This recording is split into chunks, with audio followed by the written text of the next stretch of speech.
Hello, everyone. Charles Watts here. Welcome back to Inside Arsenal. It is Monday morning. I hope you're doing well wherever you're watching or listening to this around the world. We are now officially into the second half of the international break, the final international break, of course, of the 2024-25 season. Unfortunately, we've still got over a week to wait until Arsenal return to action. Tuesday night, so 8 days away until that Fulham game on April the 1st. Feels like forever, doesn't it? This one has really, really been dragging on, but there is still sort of some things to talk about. We're going to talk about Thomas Tuchel today. He's made some interesting comments, kind of about Mikel Arteta and Declan Rice, and it's kind of been framed as a bit of a jibe at Mikel Arteta or a bit of a dig at Mikel Arteta. I'm not sure it goes as far as that, to be honest, but it was interesting, I thought, from Thomas Tuchel. So we're going to look at his look at what he's been saying ahead of England's game tonight. Of course, Declan Rice, Miles Lewis, Skelly expected to play. We'll do an international roundup. We have plenty of Arsenal involvement in the games yesterday. Got more tonight, of course, with England and others playing. So we'll have a look at that. Going to look at what Declan Rice has been saying about Max Dowman. Some interesting stuff from him about the latest Arsenal wonder kid, fingers crossed, to come off the Hale End conveyor belt. Got a few comments and questions from you guys as well to discuss. But we'll start with Thomas Tuchel, who has obviously had a winning start to life as England manager, thanks in large part to the Arsenal boys in his team. Miles Lewis, Skelly scoring on his debut, of course, to give him 1-0 lead on Friday night. And then Declan Rice setting up Harry Kane to make it 2-0. Now, he's been speaking ahead of tonight's match against Latvia, and he's had some quite interesting things to say about how he's going to look after the players and how, you know, managers at clubs might want their players protected during these international breaks, especially in the smaller games, with the fact that they've got really big club matches coming up on the horizon. Arsenal, of course, got Real Madrid Champions League quarterfinals to come up, coming up very, very soon. Thomas Tuchel knows all about this. You know, this is his first time in international management. He has usually been a club manager. He's been in this exact position with Bayern Munich, with Chelsea, with PSG, in terms of wanting probably his players protected a little bit by international managers when they do go off. He's been saying this, and it's quite interesting. I mean, it's been framed a little bit. Certainly the second half is what he's had to say, is kind of digging Arsenal out or digging Mikel Arteta out a little bit. The fact that he's name dropped Arsenal in this. But so he says, I know that this window, this camp is where the clubs play a very crucial time of the season. They play for championships, they play quarterfinals of Champions League. We are very well aware of it, but we also have our own goals. We have our own targets. The players are keen to play, and it has to be like this. I always accepted it as a club manager. I never got involved in lineups. I never pushed any national coach because I was hoping that my players get picked. I was also hoping that they are proud to play. Of course, you are never happy if something happens. No one can predict if there's going to be an accident, but we have a World Cup qualifier and we'll take responsible decisions. He then went on to say, given the fact that Declan Rice played after a 7-1 first leg win, and then Declan played the next match with Arsenal, he means the second leg against PSV, I didn't have the feeling that they, Arsenal, think so much about us. And so I don't think we have to break our heads about it. I take care of the players. We take care about the schedule. But it would be wrong signal to tell the players now, hey, you have tough club matches coming up, so I rest you now. We have a qualifier to play. We do what's good for us. We monitor them. We're in contact with the clubs. We are high-level monitoring where their statuses are known, and we won't take any professional risks. Interesting stuff from Thomas Tuchel, and it is plastered all over the papers today and all over the websites. You know, it takes subtle aim at Mikel Arteta over Declan Rice and all that sort of stuff. Again, I don't think it's really going that far, and Arteta and Tuchel have got a good relationship. They get on. Mikel really likes Thomas Tuchel. I think he's very happy that he is the England manager. But it is interesting stuff. I don't think Tuchel's really got a right to question why Declan Rice is playing for Arsenal in those games, in that second leg of the second leg. You know, Arsenal pay Declan Rice's wages. If they want to play him, they play him. Why do Arsenal need to worry about what he's going to do with England over the international break? So I'm not sure he really needs to go there. You know, Arteta did make lots of changes for the PSV game, but it is a Champions League second leg. It is worth money to the club and all that sort of stuff. So I can understand why Declan Rice was included in that game. He was never going to change all 11 players.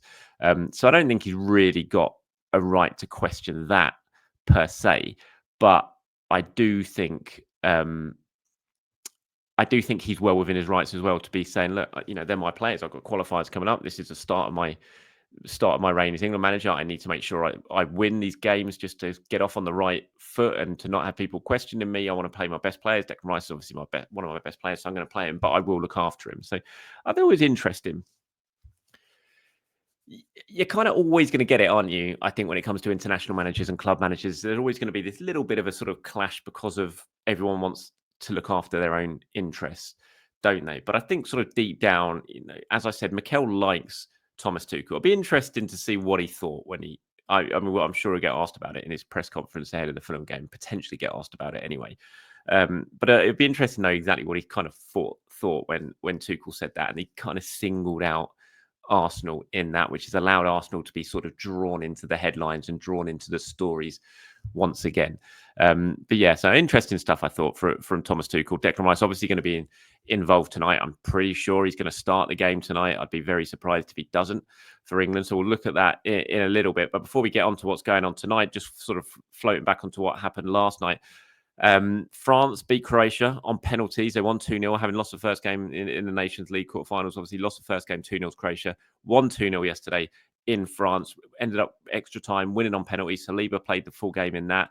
Calafiori obviously not involved in the Germany-Italy game because of that injury. Tierney came on as a sub in the second half when Greece spanked Scotland 3-0 in Scotland. Marino came on as a late sub in normal time for the Spain-Netherlands game. Unbelievable that match that was. Played extra time. He then scored in the penalty shootout, scored the first penalty, actually, Marino, as Spain went through on penalties. Trossard played 3/4 of the game as Belgium came back to beat Ukraine 3-0. It was actually 0-0 when Trossard went off on 69 minutes. And then they scored 3 goals when Trossard was off the pitch in the final 20 minutes to turn that game on its head and to go through on aggregate. So, yeah, interesting. I had a comment here from Charlie. He says, 3 of the 4 Nations League quarterfinals went to extra time. Seriously, what are we doing? It's the end of March. These players are about to enter the business end of what's been a long, demanding season, which began in June with some international tournaments, and UEFA, in their infinite wisdom, feel it necessary for extra time to be played for Nations League games. Absolute madness. I'm not saying that because Saliba played the full game for France. None of the players from those 6 countries should be playing 120 minutes. I think it's a really interesting point. It was the first thing I thought of yesterday when all these games, and they were brilliant games, full of entertainment. So from on that side of things, UEFA will be sitting there quite happy in terms of the sort of spectacle of the Nations League. And now it's got into these sort of final knockout games at the end of the tournament. But I think it's a really good point that Charlie makes. Do you need extra time in these games? Seriously. At this stage of the season, after such a demanding season, does Saliba need to stay on for an extra half an hour? Not just Saliba, whoever's playing in that game, not just Arsenal players, for anyone. Is there really a need for that to go to extra time? Can it not just go straight to penalties and save these players the need for an extra 30 minutes in the legs at this stage of the season? I'm full agreement. I think it's madness, really. There is no need for extra time in those games. Go straight to the shootout, get the shootout done, move on, get the players back. I just think it's pretty crazy that they're having to do extra time in these Nations League games. They were exciting, I have to say, especially the Spain versus Netherlands game. Nico Williams. I know James Benge doesn't like him too much in terms of the prospect of him coming to Arsenal. He said that on Inside Arsenal Extra Time a lot. But whenever I watch Nico Williams plays, I have to say I get very excited about the prospect of him potentially moving to Arsenal. Not saying it's going to happen, but I would be in favour of it should it happen. Right, this is what we've got going on a little bit later today in terms of Arsenal point of view and internationals. Obviously, Miles Lewis-Skelly and Declan Rice playing for England. Looks like they could both potentially start in their game against Latvia at Wembley. You've got Kivior for Poland against Malta. You've got Thomas Partey playing in their Ghana's World Cup qualifier against Madagascar. Then obviously tomorrow's the final one where we can just cross our fingers and hope Martin Odegaard comes through their game against Israel. And then it's all back to Colney after this one. Fingers crossed Declan Rice and Miles Lewis-Skelly can have a really good showing like they did last time out for England. Miles Lewis-Skelly obviously walking on air, you would imagine, given what happened on his debut last time out. He'll be very keen to put in another really good performance if he does get the start later on today, which I imagine he probably will, given his performance and also given the other options that England have. And I think Declan Rice is an absolute shoo-in to start that game. And talking about Declan Rice, he's been speaking about Max Dowman. He was talking a lot about Lewis-Skelly and Nwaneri and how they've come through at Arsenal and what they're like behind the scenes. And then as part of that conversation, he was then asked about Max Dowman. It's what he had to say about Max. He says, Max is the best 15-year-old in the country. I've had so many texts about Max recently where people have just watched him and saying, wow, what a talent. So he's one to watch out for, but he's at just 15. There is still a long way to go. You can be the best 15-year-old in the country, but that doesn't necessarily mean at 18 you're going to be. So you need to be hungry, keep working, keep pushing. I speak with Max a lot. He knows that, and he has such a good family around him. He's unreal. Arsenal are blessed to have 3 players that can potentially have long Arsenal careers. Luckily enough, I have a really good relationship with all 3 of them because Max gets to train with us quite a lot. I've taken them 3 under my wing a bit because I've been in that position before and I had older players help me. I get on really well with them and they're all really, really comfortable around me, which is all part of having a good relationship. So interesting stuff, I think, from Dowman. I think there is no better role model for these players to have around him than Declan Rice. As he said, he's been there, done it. He knows what it's like to come through as a talented teenager, have all eyes on him, being sort of billed as the next big thing. He obviously had that when he was coming through at West Ham. He handled it very, very well. And now these 3 can look up to him and can talk to him if they need to. He can go and give them advice, which he does. Like he said, he's taken them all under his wing. You always see him. He's like a shadow around Max Dowman at the training ground when they're training. They're never far away from each other. And I think Declan Rice really feels responsible for Max and his development. And he's such a good role model to have around him. And he's really right. You know, yes, everyone's talking up Max Dowman at the moment, but it's so important to remember this kid is just 15 and you can be. You remember when you go back to school, and I know this is a slightly different context, but at school, there was always one kid in your year who was the best kid at football. But, you know, when you were sort of in middle school or whatever school system you went to, say you were 12, 13, he was the best kid at school. But then by the time you got 17 and 18, he just wasn't the best footballer anymore because everyone had caught up with him physically or whatever and had overtaken him. And that's important to remember with Dowman. He is only 15. By the time he's 18, so much could have moved on. Other players were developed at different rates.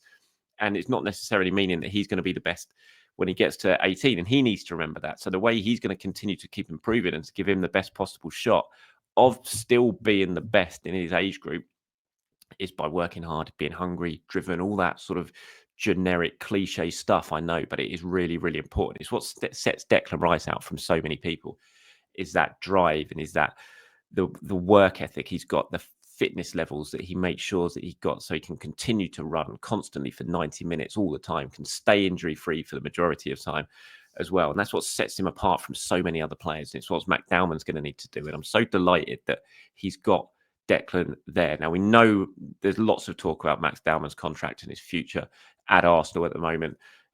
It's sort of all eyes on what's going to happen when he does get to the age where he can sign his professional contract. Can Arsenal keep him out of the clutches of everyone else who are going to be in his family's ear and all that sort of stuff? You know, they managed to do it with Ethan, despite for a long, long time it looking like Ethan was going to go before he signed that first professional contract. They managed to convince him. They managed to keep everyone away from him and get him to sign.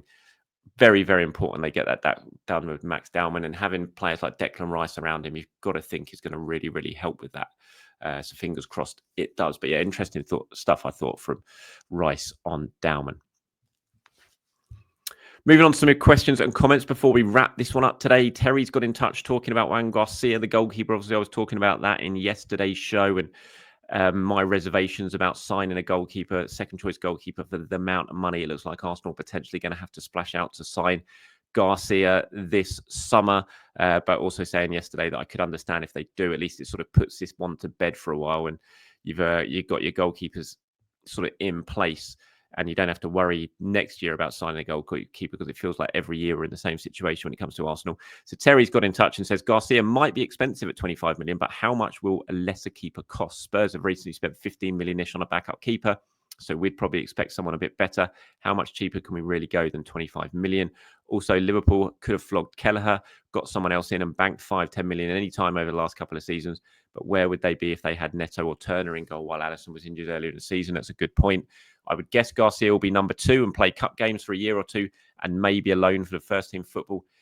Maybe a loan for first team football in England at that stage where I'll be 32 plus and Garcia 26-ish even if Garcia can't get the number 1 shirt off right, he'll probably have some sell-on value, which will make up for the money spent on signing him over an experienced number 2. We also had a bit here from Non-Flying Iceman. It says, as for the Garcia move, I don't think it made sense last summer, as like you believe the money needed to be focused elsewhere, but we ended up getting a keeper we still paid wages for who haven't used more than once, and he was erratic and error-prone. I think bringing in a top talent like Garcia will push Raya even further. We need to strengthen our squad with the best that we can. Raya's been one of our best this season. We'd be further down the league without him. Look at United game just recently, for example. Also, 25 million isn't a lot for a keeper nowadays, and I do think Arteta would rotate for cup games like League and possibly even some FA Cup if he trusts him enough, which will be invaluable. And Liverpool spent more on Mamash de Villa, I can never get that right, at 29 million. They have one of the best in Alisson right now. So we really need to reinvest in these areas to keep up with league winners. We know City will continue to do so. So, yeah, interesting. There's other stuff, other people replying and about Garcia as well. And seems that quite a lot of you are in favour of this move happening in the summer, and that you can see the reasons why Arsenal would be willing to spend such a big amount of money, you have to say, on a number 2 goalkeeper. So, yeah. Thank you very much for that. Appreciate it. As always, Jaswant has got in touch and says, hi, Charles. I hope Arsenal sign Ekitike and enjoy your pronunciation of Ekitike week in, week out. Lol. Just kidding, but he looks a hell of a talent. A mini Isak. Yes, I'm sure you all enjoyed my attempts at pronouncing Ekitike yesterday. Hopefully I've got it a little bit better this time around. Yeah, lots of you very, very keen on him, I have to say, in terms of reading the comments of what you guys have had to say about him. We'll see what happens in the summer. Certainly gearing up for an exit from Germany, and Premier League seems to be the destination that he wants and his agents wants this summer. So I think we're going to see him linked not just with Arsenal, but with lots of clubs as we build up to the summer transfer window. You know, Arsenal need a forward. We know that. United are in the lookout for a forward. Newcastle potentially could go out and sign a forward with Callum Wilson going as well to support Isak. So, you know, all of these clubs you imagine are going to be talked about as a possible destination for Ekitike, given the form he's shown this season in Germany and in his international team as well. So we'll wait and see on it. But thank you very much for getting in touch. Appreciate that as always. Thanks for watching today, everyone. Thanks for listening. We'll be back tomorrow to try and find something to talk about all over again when it comes to Arsenal. Anything you would like me to discuss, get into the comments as usual. Give me your opinion, give me a question, give me a comment, and I'll pull some of them together and get them included in the show. Until then, speak soon, everyone. Have a good Monday. Bye-bye.